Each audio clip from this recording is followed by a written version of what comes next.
ओम शक्ति। हाल ही में कई नई बीमारियां सामने आई है जो पुराने समय में नहीं थी।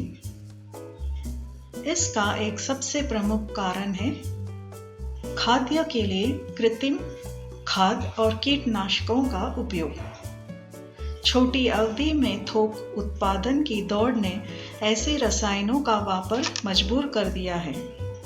ये रसायन महत्वपूर्ण जीवों को भी मारते हैं जो मिट्टी के स्वास्थ्य, प्रजनन क्षमता और गुणवत्ता में योगदान करते हैं।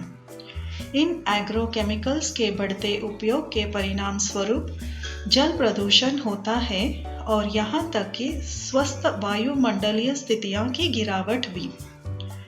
17 मार्च 2020 को अम्मा की देववाणी प्रतिरक्षा और स्वास्थ्य का निर्माण करने वाले जैविक देशी सब्जियों और फलों के सेवन के महत्व के बारे में है। अम्मा केवल देशी सब्जियों का सेवन करने पर जोर देती है जो पारंपरिक तरीकों का उपयोग करके खेती की जाती है और सब्जियों या फलों की आनुवंशिक रूप से परिवर्तित संकर किस्मों से हमें बचना चाहिए। जैविक उपज न केवल अत्यधिक पौष्टिक है बल्कि स्वाद में भी बहुत समृद्ध है। इन दिनों जो सब्जियां खाई जाती हैं वे रासायनिक या आनुवंशिक रूप से संशोधित हैं। हमें शायद ही इन दिनों प्राकृतिक शुद्ध जैविक फल या सब्जियों तक कोई पहुंच है। हम देखेंगे कि देश की विविधता को एक संकर उपज से कैसे अलग किया जाए। देशी टमाटर एक मजबूत खट्टा स्वाद के साथ गोल आकार में छोटा होता है। देशी ओखरा छोटा और एक उंगल माप के होते हैं। देशी बैंगन की प्रमुखता उसकी पुष्पकोश यानी कैलिंग से करता है। बैंगन करीब 15 देशी तरीके के हैं। भारतीय बैंगन आमतौर पर एक अंडे के आकार में होते हैं। देश के करेले छोटे आकार के होते हैं। जो लंबे होते हैं वो संकर उपज है। देशी लौकी आकार में छोटी होती है।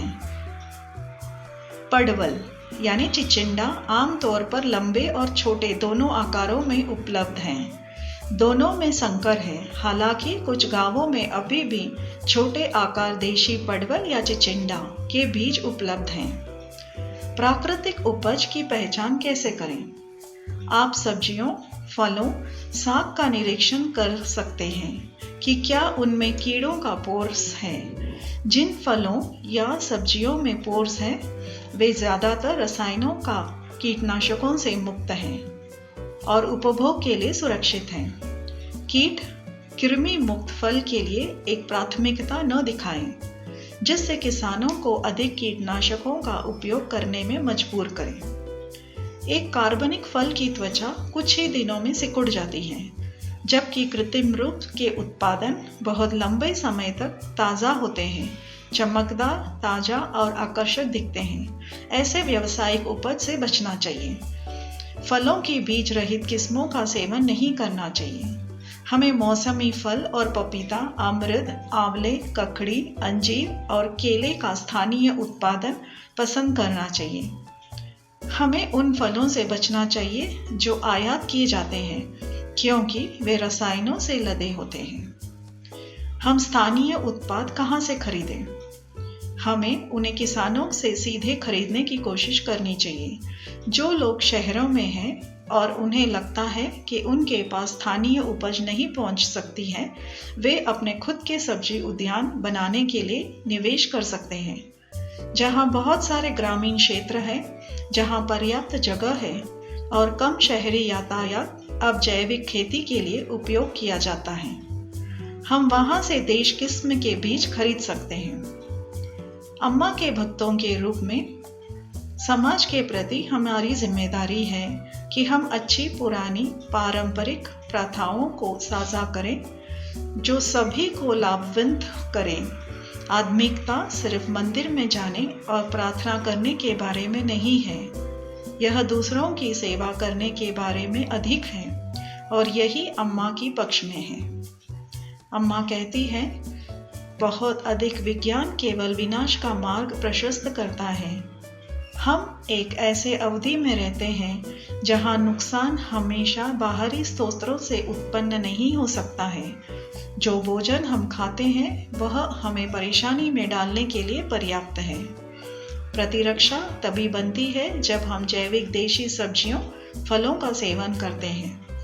कैंसर जैसे बहुत सी बीमारियां, बांझपन की समस्या, पार्किंसंस, अल्जाइमर रोग सही तरह का खाना खाने से रोका जा सकता है।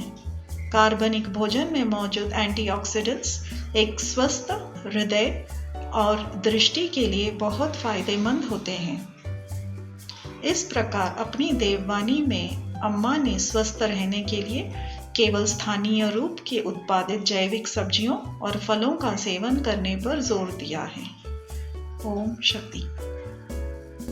कृपया आप बंगारू अम्मा हिंदी चैनल को सब्सक्राइब कीजिए, बेल आइकन को क्लिक कीजिए।